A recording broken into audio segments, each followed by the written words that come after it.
बिस्मिल्लाहिर्रहमानिर्रहीम। अस्सलाम वालेकुम नाज़रीन, आप यूट्यूब चैनल देख रहे हैं। मैं इमरान खान।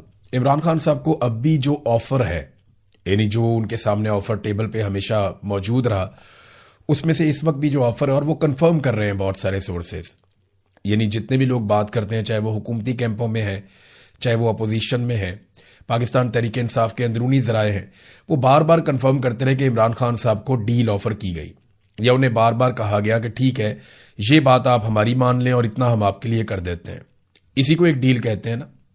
तो इमरान खान साहब मान नहीं रहे थे और वो अभी भी नहीं मान रहे। इस वक्त जो लेटेस्ट उनके पास दोबारा ऑफर है वो यही है कि आप बनीगाला में चले जाएं, आप अपना इलाज करवाएं, आप खामोशी के साथ वक्त गुजारें, मौजूदा जो सेटअप है उसको आप तस्लीम करें और अगले इंतखाबात का आप इंतजार करें।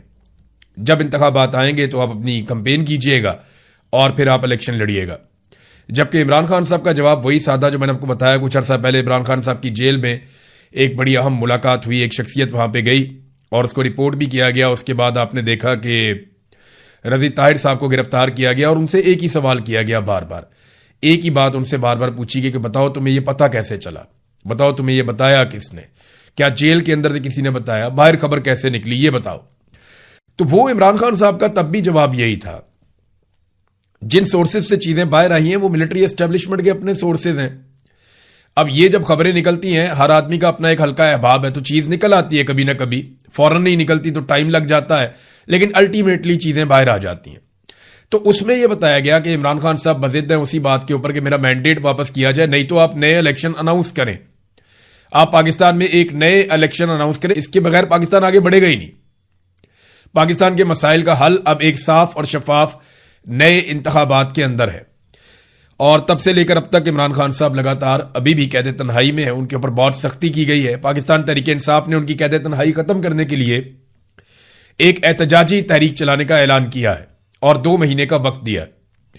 अब इसमें जो अलीमा खान साहब का लेटेस्ट स्टेटमेंट है वो कहती है इमरान खान के साथ ये वही करना चाहते हैं जो मिस्र में इन्होंने मुर्सी के साथ किया था, यानी जो मुर्सी के साथ मिस्र में हुआ था वही इमरान खान साहब के साथ अडयाला जेल में करना चाहते हैं। हम देखना चाहते हैं कि आप इमरान खान को जहरीली शय या स्लो पॉइजन तो नहीं दे रहे, तो इसलिए हमारी मुलाकात करवाई जाए। देखिए, दबाव डालना पड़ेगा इमरान खान साहब की पार्टी को और उनकी फैमिली को। 2 महीने बड़ा लंबा टाइम होता है। और ये जो सुहेल अफरीदी साहब ने कहा या उनकी पार्टी की तरफ से मौक़िफ़ आया कि ये जो तहरीक हम चलाने जा रहे हैं या एहतजाज करने जा रहे हैं 27 सितंबर को, ये इमरान खान की रिहाई के लिए नहीं बल्कि ये उन तक रसाई के लिए है।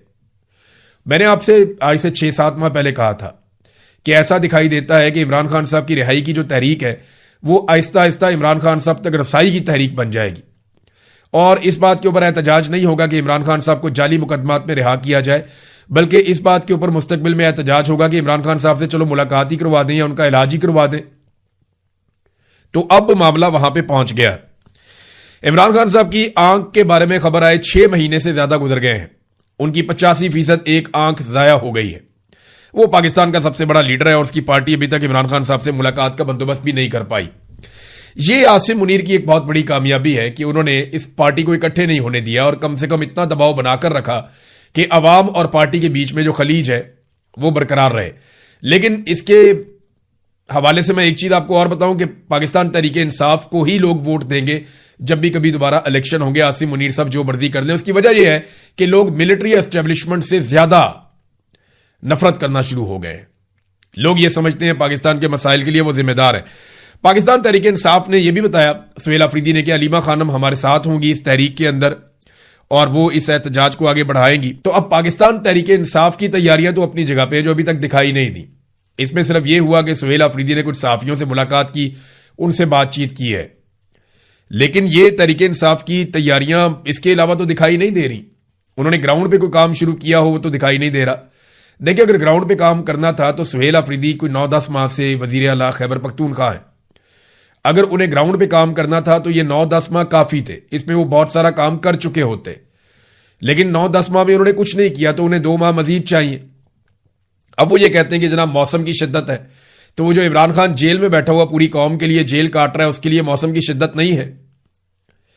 यानी ये जो कुछ भी जो सिक्योरिटी फोर्सेस के लोग खड़े होंगे सड़कों पे आकर, उनके लिए मौसम की शिद्दत नहीं होगी। मौसम की शिद्दत यानी इस मौसम के अंदर लोड शेडिंग बदतरीन हो रही है। बैड गवर्नेंस की वजह से लोगों की बैंड बजी हुई है तो वो मौसम की शिद्दत नहीं है, तो मौसम का भी एक बहाना ही है। अभी तक तैयारी तो कोई दिखाई दे नहीं रही। जब ग्राउंड पे तैयारी नजर आएगी तो हम आपके साथ शेयर करेंगे, जनाब ये तैयारी हो रही है। बहरहाल आप फर्ज करें एक बात कि अगर 20 सितंबर के बाद और 27 सितंबर से पहले किसी दिन इमरान खान साहब की उनके बच्चों से बात करवा दी जाती है, फैमिली में से किसी एक आधे मेंबर से मुलाकात करवा दी जाती है और एक आधे डॉक्टर को इमरान खान साहब के बुलवा कर सरकारी अमले की मौजूदगी में चेकअप करवा दिया जाता है, तो क्या एहतजाज की ये कॉल वापस हो जाएगी? देखिए, मुतालबा तो यही है ना कि इमरान खान साहब तक रसाई दी जाए, इतना ही मुतालबा है।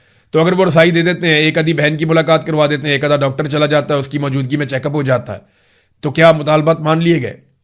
फिर आप 27 सितंबर का एहतजाज मुलतवी कर देंगे। देखिए, बड़ा छोटा मकसद इन्होंने रखा है कि जी इमरान खान साहब से एक मुलाकात करनी है, इसलिए हम एक लॉन्ग मार्च करने जा रहे हैं। एक बहुत कौमी इशूज के ऊपर लॉन्ग मार्च होता है भाई। वो कौम का सबसे बड़ा लीडर है, उसको बाहर निकालना तो कौमी इशू हो सकता है, उससे मुलाकात करना, यानी आप क्या मांग क्या रहे हैं? आप क्या हम सिर्फ मुलाकात करना चाहते हैं इमरान खान साहब से?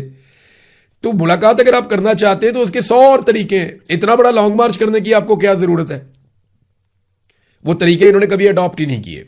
ये खैबर पख्तूनख्वा में इनके पास हुकूमत है, इन्हें पता भी है कि किस तरीके से बाजू मरोड़ा जा सकता है, लेकिन अभी तक इन्होंने बाजू मरोड़ा ही नहीं है, इन्होंने कोशिश ही नहीं की। बहरहाल 27 सितंबर अभी बहुत दूर है, हुकूमत तैयारियां भी करेगी, हुकूमत सेकंड और थर्ड ऑप्शन भी सोचेगी। जबकि पाकिस्तान तहरीक इंसाफ क्या करती है, अभी तक तो उन्होंने सिर्फ सहाफियों से मुलाकातें की हैं। इमरान खान साहब की फैमिली खुद हैरान है, जितने आम लोग हैं पाकिस्तान तहरीक इंसाफ के, वो सारे हैरान हैं कि ये तारीख इतनी लंबी क्यों दे दी। अब बजाय इसका जवाब देते हैं, उन्होंने उठा के शहबाज गिल के ऊपर चढ़ाई कर दी खैबर पख्तूनख्वा की हुकूमत ने कि जी वो बहुत बुरा आदमी है, वो बहुत बड़ा गद्दार है। भाई ये गद्दारी तुम्हें अभी याद आनी थी, पहले तुम्हें याद नहीं आई? ये अगर ये चीजें हैं, ये तो पहले इल्जामात जो शहबाज गिल के मुखालिफिन हैं या दूसरी पॉलिटिकल पार्टीज के लोग हैं वो इस किस्म की बातें करते थे। अब आपने भी ये बातें की हैं और कोई लोग अंदर से भी ये बात करते थे। यही बातें शेर अफजल मरवत ने भी की थी और यही बातें अब शफी जान ने भी की हैं।